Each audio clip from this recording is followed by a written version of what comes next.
ఉన్నారు కాబట్టి అంత తపశక్తిని పొందగలిగారు. అలాగే బ్రహ్మచర్యంలో ఉన్నటువంటి మరొక మహానుభావుడు మన అయ్యప్ప స్వామి.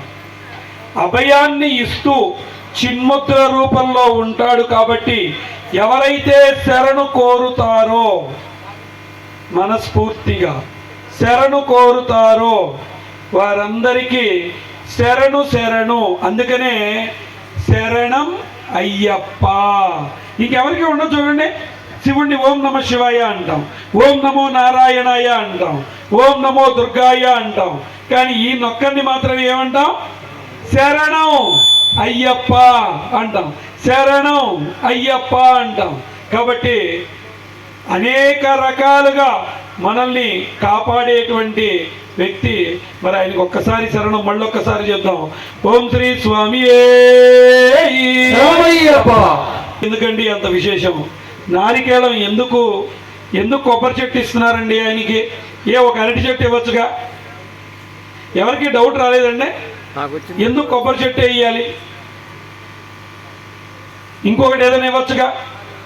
అంటే కొబ్బరిని పూర్ణ ఫలం అంటే పూర్ణం చెందింది, అంటే పూర్తిగా వాళ్ళకి ఆ తపస్సు లభించింది అని చెప్పడానికి ఉపయోగించే ఏకైక వస్తువు ఏదైనా ఉంది అంటే అది కొబ్బరికాయ.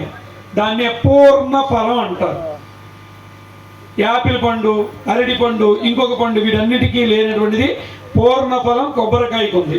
ఎందుకని కొబ్బరికాయకే ఎందుకండి అంటే కొబ్బరికాయ మనము ఒకటే. ఏంటండి కొబ్బరికాయ మనం ఒకటంటే ప్రతి ఒక్కడికి అహం ఉంటుంది. అహం, నేను, నాది, నేను మాత్రమే అనేదే అహం. మన బ్రహ్మచర్య దీక్షలో ఈ ఐదింటిని వదిలేయమన్నారు. కామం, క్రోధం, లోభం, మదం, మాత్సర్యం. అవన్నీ ఏం వదలట్లేదు అనుకోండి. అఫ్కోర్స్ అది వేరే విషయం. ఇంతకుముందు ఊరికి ఒక 5-10 మంది ఉండేవాళ్ళు, ఇప్పుడు 100 మంది అయిపోతున్నారు. కనీసం ఒక స్వామికి ఇంకొక స్వామి ఎదురు పడితే మనసులోనైనా స్వామి శరణం చెప్పట్లేదు. ఎందుకు చెప్పాలి స్వామి శరణం అంటే ఆయనే అయ్యప్ప రూపంలో మనకు ఎదురవుతున్నాడు కాబట్టి ఆయనే అయ్యప్ప స్వామి అనుకుని మనం స్వామి శరణం స్వామి అని చెప్పాలి. అది మర్చిపోయాం. ఏంటంటే నేను 2వ సారి వెళ్తున్నా, కానీ స్వామి నాకు చెప్పా, నా కాళ్ళు పట్టుకోవా? ఇది ఎక్కువైంది మన దగ్గర. నేను 5వ సారి వెంటనే కండువా మారిపోతుంది గురుస్వామిగా. 6వ సారి పద్ధతులే మారిపోతాయి. 7వ సారి అయిన తర్వాత మనం చెప్పే పని లేదు. ఇలా అయిపోయింది వ్యవస్థ అంతా.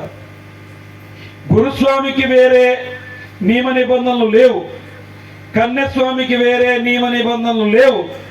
ఎవరిమైనా భగవంతుడి దగ్గర ఒకటే. ఎవరైతే నియమ నిబంధనలు పాటిస్తూ యాత్ర చేస్తారో వారికి పూర్ణ ఫలం లభిస్తుంది. చెయ్యరో పూర్ణ ఫలం లేదు. 18 మెట్లకి 18 మంది దేవతలు ఉంటారు. నేను కూడా ఒక పాట పాడదాం అనుకున్నాను, కానీ తెలియని విషయాలు ఎప్పటికీ చెప్పకపోతే తెలుసుకోకుండా అయిపోతుందని ఒక 2 నిమిషాలు మాట్లాడుతున్నాను.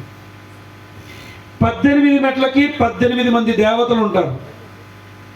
మనం పక్కన స్వామికి కాలు తగిలితేనే వెంటనే స్వామి శరణం అంటాం కదా. మరి దేవత మీద కాలు పెట్టి వెళ్ళడం అంటే మనకెంత శక్తి ఉండాలి? అందుకనే 41 రోజుల పాటు దీక్ష. ఈ దీక్ష ఎవరైతే పరిపూర్ణంగా చేస్తారో వారికి భగవంతుడు ఆశీస్సులు లభిస్తాయి. కాబట్టి ఎంత భక్తి శ్రద్ధలతో పక్కన స్వామిని చూసి ఇవి నేర్చుకోవద్దు. ఏవి? ఆయన అహంకారంతో ఉన్నాడండి, నేనెందుకు ఉండకూడదు, ఇవి నేర్చుకోవద్దు. మొదటి నుంచి చివరి వరకు కూడా మనం ఒకటే గుర్తు, ఎవరు కనపడినా స్వామి శరణం చెప్పండి. ఇది భగవంతుడు దయ వల్ల, నా తల్లిదండ్రుల దయ వల్ల ఇది 33వ యాత్ర చేయడానికి సిద్ధంగా ఉన్నాను. నేను నాకు 45 సంవత్సరాలు, 33వ సారి యాత్ర చేస్తున్నాను. నాకు కుదిరినంత కాలం నేను భగవద్ధ్యానంలోనే ఉంటాను. భగవంతుడి ఆశీస్సులు పొందడానికి సిద్ధంగానే ఉంటాను. మనం కూడా అలాగే ప్రతిజ్ఞ చేసుకోవాలి. ఎప్పుడైతే అలా చేసుకుంటామో ఆయన మనల్ని కాపాడుతూ ఉంటాడు. 18 పూర్ణ ఫలం. మనం ఇంటి దగ్గరే అహాన్ని తీసేసి గుడికి వెళ్ళాలి.